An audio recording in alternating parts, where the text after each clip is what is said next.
What's up? Povíme si něco o vztazích a o téhle dnešní době. První věc, kterou bych začal, je asi to, že spousta lidí nedokáže řešit věci tak, že si ty dva lidi sednou a proberou to spolu mezi 4 očima. Většinou, když mají v tom vztahu problém, napíšou si po zprávách, dejme tomu, nebo po SMS-kách, to máš jedno, nebo si zavolají, že je konec, když se mezi nima něco zesere, že jo. A myslím si, že je to chyba, že ty lidi nedokážou, nebo ty dva v tom vztahu nedokážou vyřešit ten problém, který tam mají. A že to všechno jenom kvůli jednomu problému dokážou jen tak zahodit. Řekněte mi na to váš názor, že kdybyste s někým byli a ten člověk udělal chybu, že byste jako řekli, udělal si chybu, prostě je konec. Já bych se to teda snažil vyřešit. První věc, snažil bych se to vyřešit. Najít příčinu, kde je ten problém. Ale určitě v žádném případě bych neřekl, hele, prostě máme tady problém, on není řešitelný a musíme jít od sebe. Není to řešení. Není to řešení, když někdo udělá chybu, že ho pošlete do hajzlu. Fakt to řešení není. Druhá věc. Měli byste si k sobě hledat někoho stejně rovného, jako jste vy. Nebo měli byste.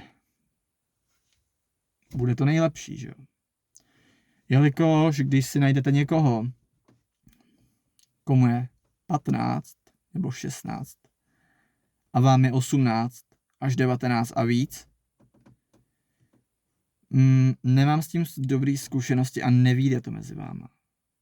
Nějakou chvíli to jako bude, nějakou chvíli to mezi váma klapat možná bude, ale pak tam nastane ten red flag, že vlastně to pak úplně půjde do sraček. Já vám tady nechci kazit iluze, nebo vám říkat, ať si nehledáte někoho, komu je 15 nebo 16, není to žádný hantění nikoho, jenom je to prostě čistě můj názor a zatím si stojím. Zatím si stojím, jelikož s tím nemám dobré zkušenosti za celých mojich 19 let. Tohle video neslouží k ničemu, nebo tohle video neslouží určitě k tomu, abych tady musel někoho špinit, anebo prostě, abych tady na někoho házel špínu. Není to o tom. Je to spíš o tom, že vám tady chci předat něco, co se mi v životě stalo a něco, o čem si myslím, že je to problém. Myslím tím, že dva lidi si nedokážou sednout a nedokážou vyřešit ten problém, že místo toho, aby si sedli a vyřešili to, radši si napíšou, že je konec a pak je z toho buď borka, anebo borec úplně v prdeli. Chápeme se. Pak tady vznikají dejme tomu takový ty smutný lidi, kteří jsou z rozchodu v prdeli a trápí je to. Trápí je to asi docela hodně a vidím to furt na TikToku a myslím si, že tahle doba je zkažená. A taky jako není to o tom, že láska tě zničí. Zničí tě člověk, který neumí milovat a jenom si s tebou hraje. Další věc, nebuďte s člověkem, který pro vás není ochotný udělat to, co vy pro něj. Myslím tím třeba to, že za tím člověkem dojedete a vlastně jste s tím člověkem celý den a když chcete, aby ten člověk dojel za váma, tak vlastně řekne, že nemůže. Takže na tady to byste si měli dávat pozor, jelikož je to docela častý.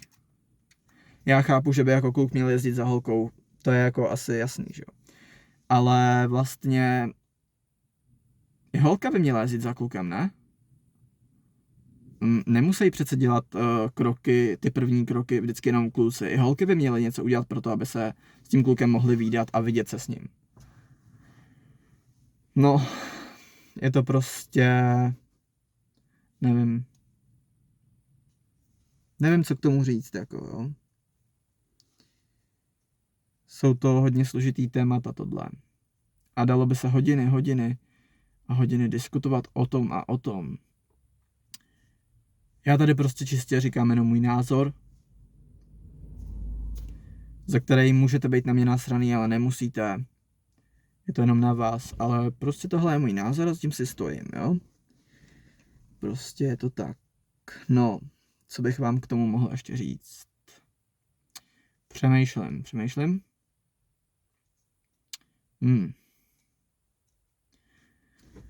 Vrátím se back, když si vzpomenu. OK, zpátky. Další věc je to, že byste se v tom vztahu měli respektovat. Mít respekt jeden ke druhému, nebo k druhému. Takhle to má být. Mít respekt k druhému. Pokud tam není ten respekt, je to chyba. To hrubá chyba a vlastně ten respekt se musí nějak vybudovat a musíte se respektovat oba dva navzájem. Jestliže se nerespektujete oba dva navzájem, tak je někde chyba a tu chybu byste měli začít řešit. Další věc je žárlení. Žárlí každý, je to normální, přirozená věc, asi. Každý kluk nebo každá holka žárlí na cokoliv, na kohokoliv. A to je právě ono. Jo, spousta z vás si řekne, že nežárlí, ale přitom žárlíte. Jenom si to nedokážete přiznat. Nedokážete si přiznat to, že na někoho žárlíte, nebo se dokonce můžete bát toho, říct to tomu vašemu přítelovi, přítelkyni, že žárlíte, nebo že vám vadí tohle a tohle. A tohle je strašná chyba, že spoustu lidí nedokáže to té druhé polovičce říct, co mu vadí. Já si myslím, že je to chyba, protože vlastně, jestli chcete úplně fungující vztah, který vám bude fungovat, tak byste měli umět říct, co vám vadí a co ne. A co by se mělo změnit. A jestli tomu člověku řeknete, že vám vadí, že prostě to je jedno, prostě řeknete mu, že vám něco vadí, a ten člověk není ochotný to pro vás udělat a změnit to. Věřte mi, nebo jako věřit mi nemusíte. Ale dle mýho názoru, pokud ten člověk není ochotný to změnit, nebo změnit svoje chování, tak si myslím, že není ochotný pro vás udělat vůbec nic. To je taky docela jako chyba.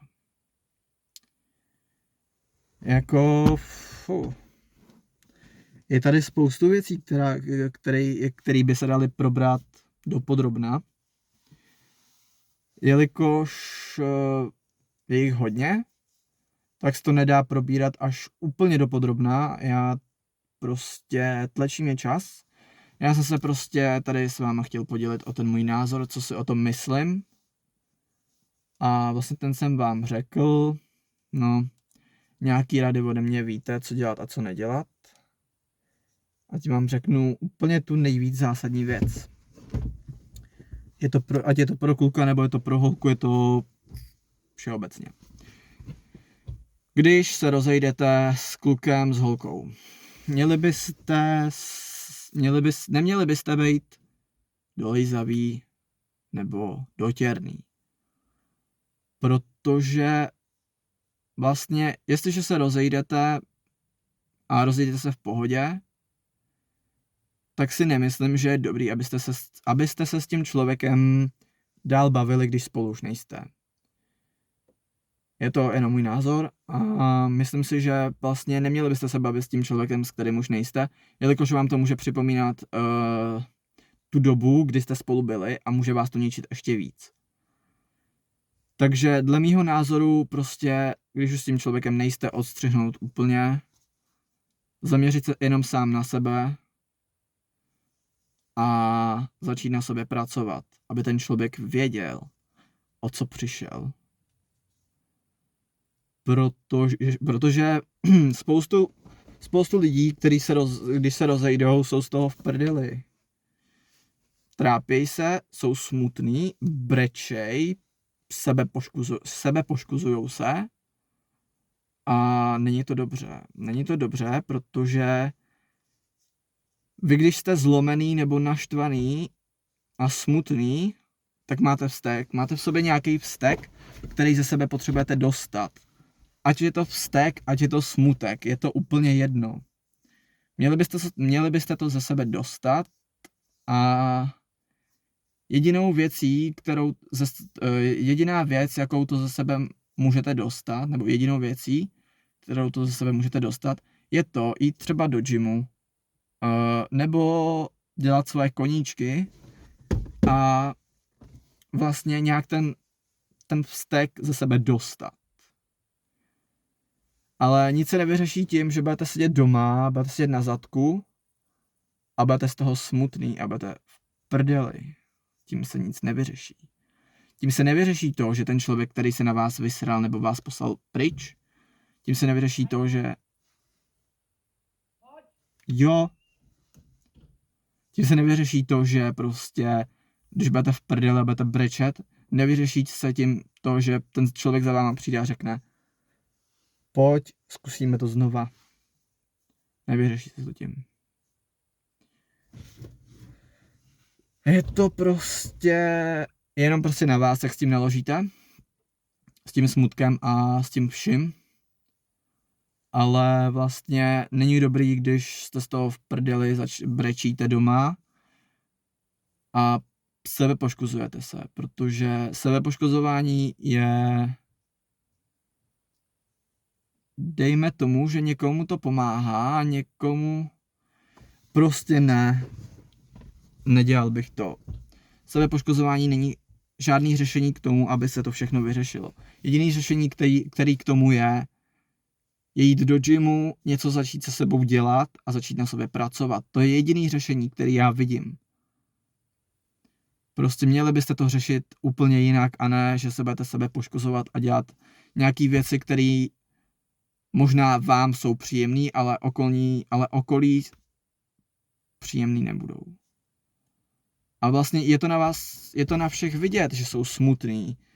Vlastně člověk, který je smutný, jde to na něm poznat.